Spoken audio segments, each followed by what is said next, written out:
شکریہ شکریہ شکریہ. بسم اللہ الرحمن الرحیم. ایاک نعبد و ایاک نستعین. میں نے ویسے یہ بڑا سیمینار بڑا انجوائے کیا، کیونکہ ہم اتنے کبھی ایک ایف آئی آر، کبھی دہشت گردی، اس کے میں جو اتنا پڑھا ہوا ہوں کہ مجھے موقع ہی نہیں ملا کہ اپنی معیشت کے اوپر غور کیا جائے اور اس کے اوپر باقاعدہ میٹنگز کی جائیں. تو وہ انشاءاللہ میری کل شوکت سے بات ہوئی ہے.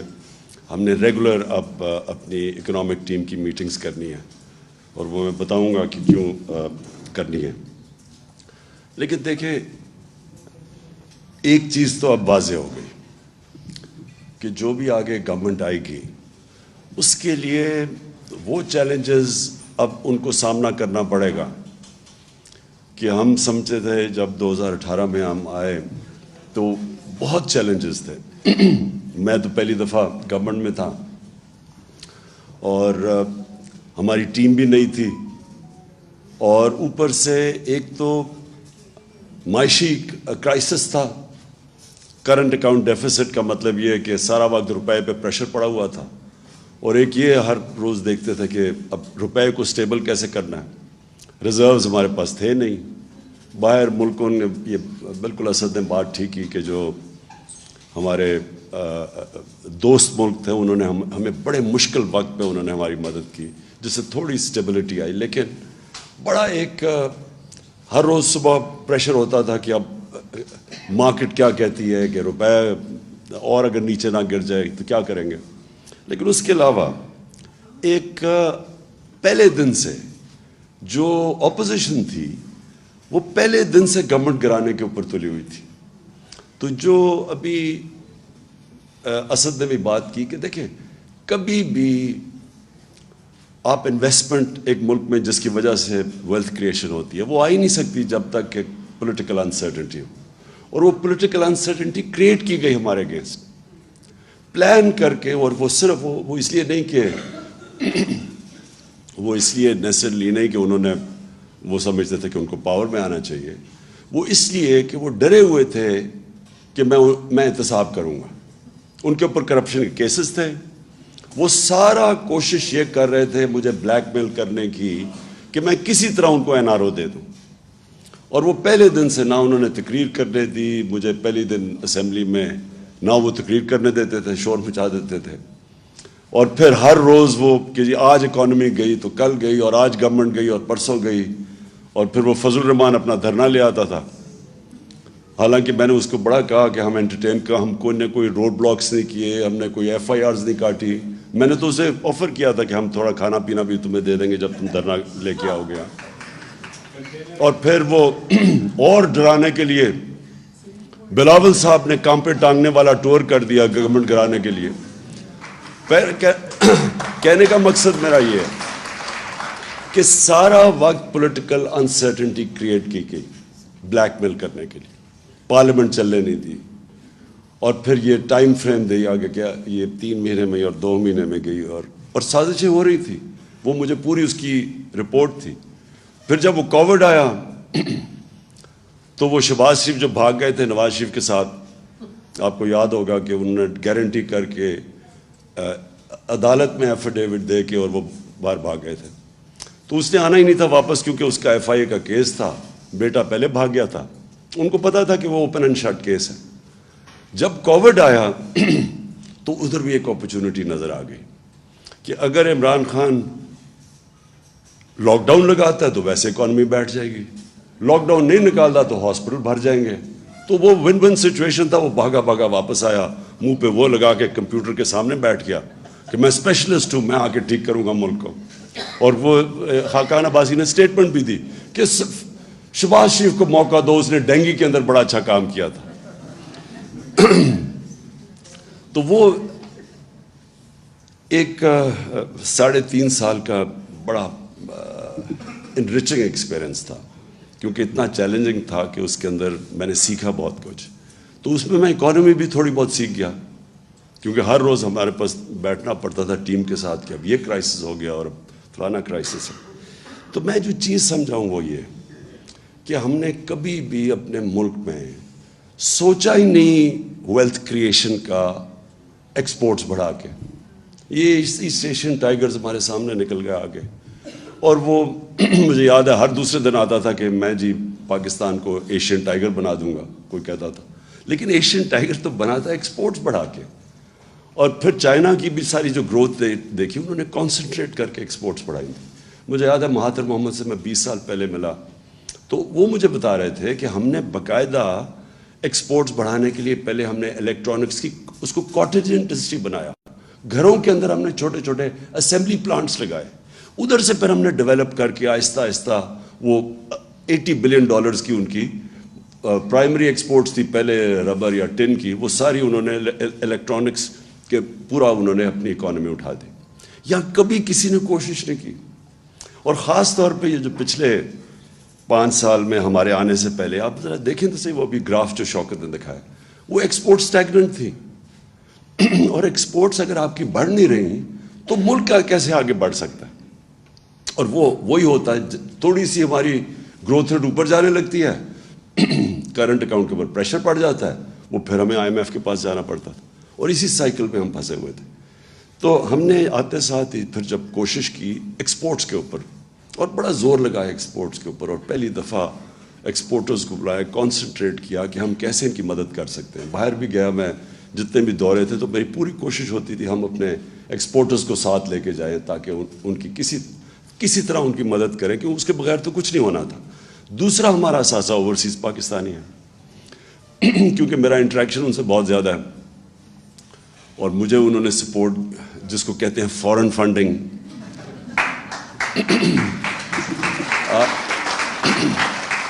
کہ وہ لوگ جو بیچارے محنت کش لوگ جن کے اوپر ملک چلتا ہے, ان سے, کیونکہ میں شوکت خانم میں جب میں نے پیسے اکٹھے کرنے شروع کیا آج سے 30 سال پہلے, تو یہاں تو بڑی جلدی ڈونر فٹیگ ہو گئی. تو میں پھر جدھر پاکستانی تھے دنیا میں, تب سے میرا ان سے ریلیشن شپ ایکچولی میرے پہلے بھی تھی کرکٹ کی وجہ سے, کیونکہ ہم جب کرکٹ باہر کھیلتے تھے تو اوورسیز پاکستانی آ کے سپورٹ کرتے تھے. لیکن جب میں نے شوکت خانم کے لیے پیسے اکٹھے کیے تو میں پھر باہر نکل گیا. یہاں لوگ جو لوگ بڑے پیسے والے تھے وہ باہر سے کہہ دیتے تھے کہ کب وہ آفس میں نہیں بیٹھا صاحب, تو میں تب باہر نکل گیا. تو میرا اوورسیز پاکستانیز نے میری پھر مدد کی. یہ شوکت خانم جو بنا, یہ سب سے زیادہ کنٹریبیوشن اوورسیز پاکستانیز کی تھی, جس کو ہم فورن فنڈنگ آج کل کہتے ہیں. اس کے بعد جب میں نے نمل یونیورسٹی میں ان سے پیسے اکٹھے کیے, پھر جب آہستہ آہستہ جب ہماری پارٹی اٹھنے لگی تو سب سے پہلے سپورٹ اوورسیز پاکستانیز نے کی, اور ادھر سے پھر ہم نے پیسہ اکٹھا کیا, جس کا یہ الیکشن کمیشن کے اندر اتنا بڑا ڈرامہ چلا ہوا ہے کہ میں ابھی تک حیران ہوں. انہوں نے رات تو فورن فنڈنگ دیکھ ہی لی ہوگی جو 5-5.5 ارب روپیہ آ گیا 3 گھنٹے کے اندر.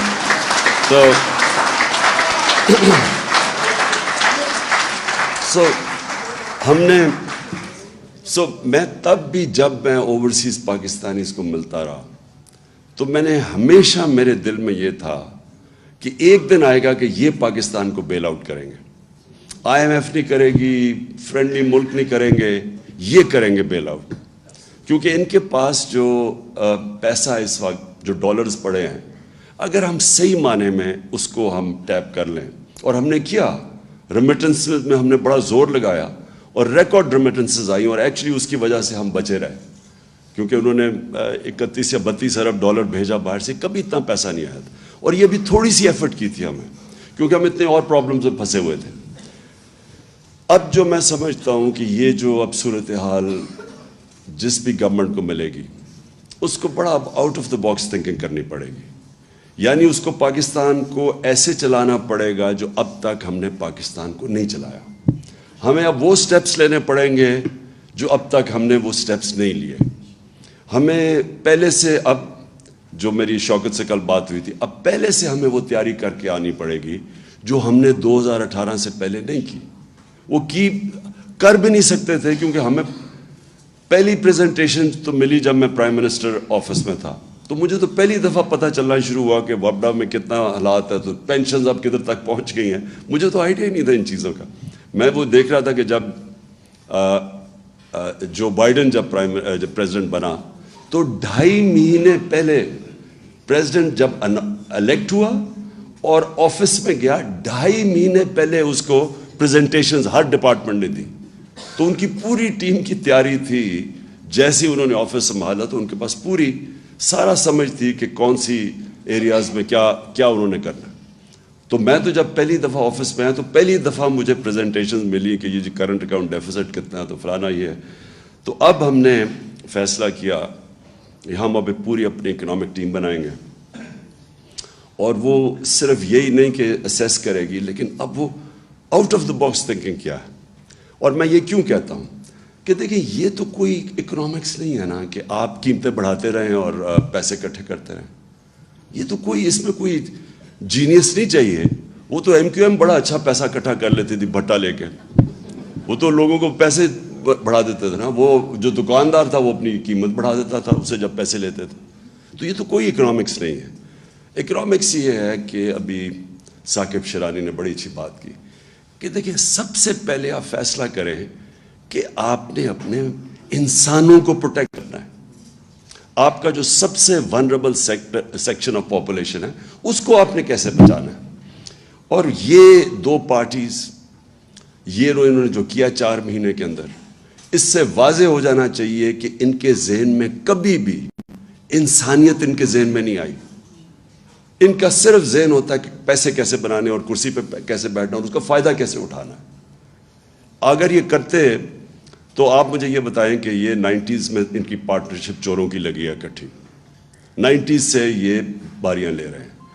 پچھلے 62 سال میں 30 سال یہ دونوں خاندان پاور میں رہے ہیں. کب انہوں نے ایک انسانیت کی فکر کی؟ یہ جب آئے ہمارے سامنے, دیکھتے دیکھتے پہلے ہندوستان ہمارے سے آگے نکلا, پھر اس کے بعد بنگلہ دیش آگے نکل گیا ہمارے سے. ہمیں جو یاد ہے, مجھے تو ابھی بھی یاد ہے جب بنگلہ دیش بنا تھا, بلکہ میرا وہ آخری جہاز آیا تھا ڈھاکہ سے, اس کے بعد ملٹری آپریشن شروع ہو گیا تھا ایسٹ پاکستان میں. تو مجھے تو وہ بڑی اچھی طرح یاد ہے وہ جو سارا ٹائم تھا. تو مجھے یاد ہے کہ جب وہ بنگلہ دیش علیحدہ ہوا اور بنا, ایسٹ پاکستان ٹوٹا, تو خوشیاں بنائیں گئی. میں وہ ڈرائنگ رومز ابھی مجھے یاد ہے, لوگوں نے خوشیاں بنائیں کہ اتنا وہ سارا ہمارا پیسہ وہاں چلا جاتا ہے, وہاں سائیکلون آتا ہے تو ہمیں اس کو سبسیڈائز کرنا پڑتا ہے. میں نے یہ کانوں سے یہ باتیں سنی ہوئی ہیں کہ چلیں شکر ہے بوجھ اترا.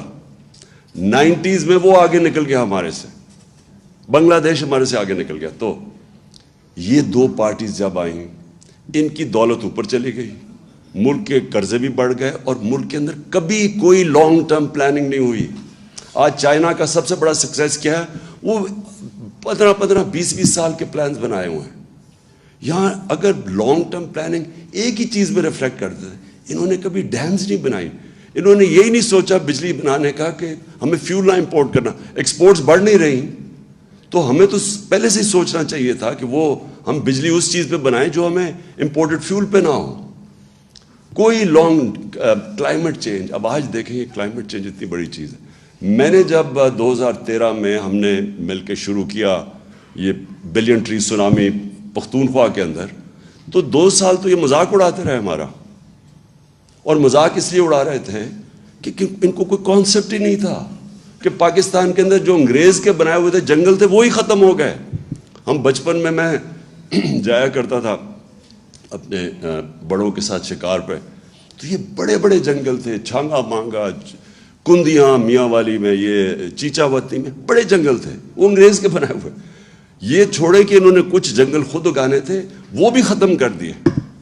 تو کوئی کانسیپٹ ہی کسی کو نہیں تھا کہ موسم گرم ہو رہا ہے. پاکستان 10 ملکوں میں سے ہے جو سب سے زیادہ ونریبل ہے کلائمیٹ چینج پہ. کبھی کوئی کانسیپٹ نہیں تھا, کوئی لانگ ٹرم پلاننگ ہی نہیں تھی ان کی.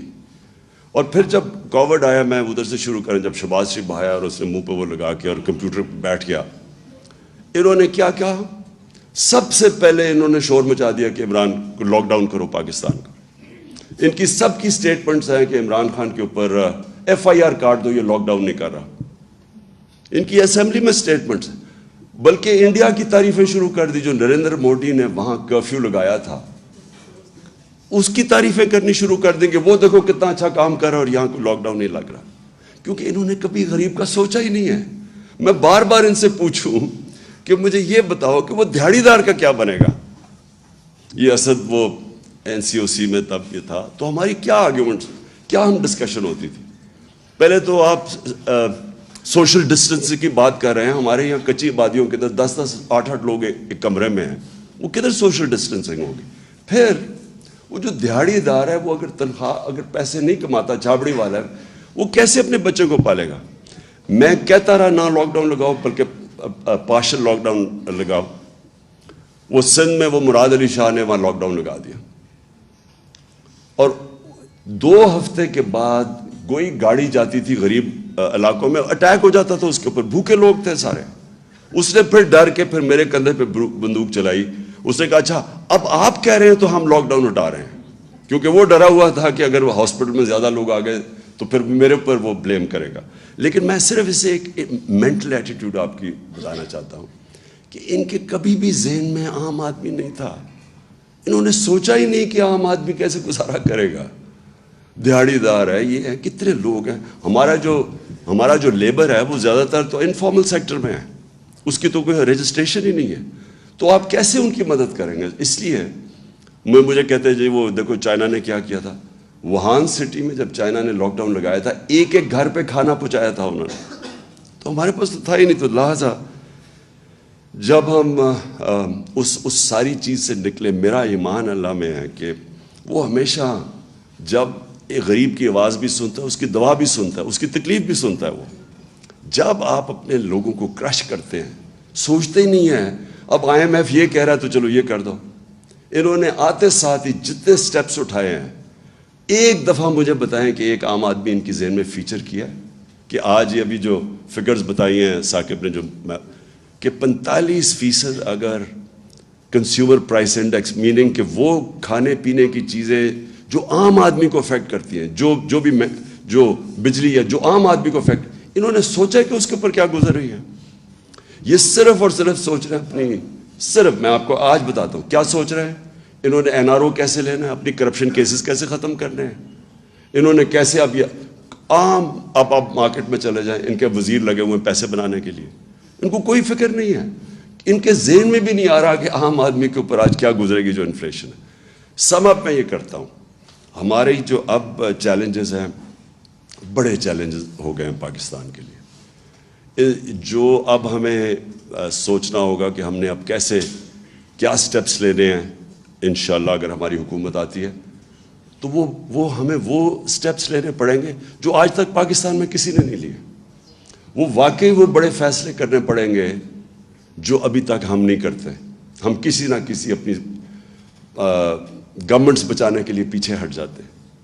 وہ جو فیصلے ہوں گے اس میں جو سب سے نمبر 1 جو فیچر کرے گا کہ ہم نے کیسے پروٹیکٹ کرنا ہے اب اپنے یہ ونربل لوگوں کو, اس کو ہم پرائیورٹی بنائیں گے. اس کے بعد ڈیولپ کریں گے اپنے باقی سارے پلانز. اور میں جو سمجھتا ہوں کہ جو آگے فیچر کرے گا, جو سب سے بڑے ہمیں اس ملک کو نکالے گا, اب جو آگے کرائسس آ رہا ہے اس میں ہمارے اوورسیز پاکستانی ہیں. یہ وہ لوگ ہیں اگر ہم صحیح معنی میں, اور ہم ڈیوائز کر رہے ہیں, ابھی سے ہم نے پلاننگ شروع کی ہے کہ ہم کیسے ان کو انویسٹمنٹ یہاں کروائیں اپنے ملک میں.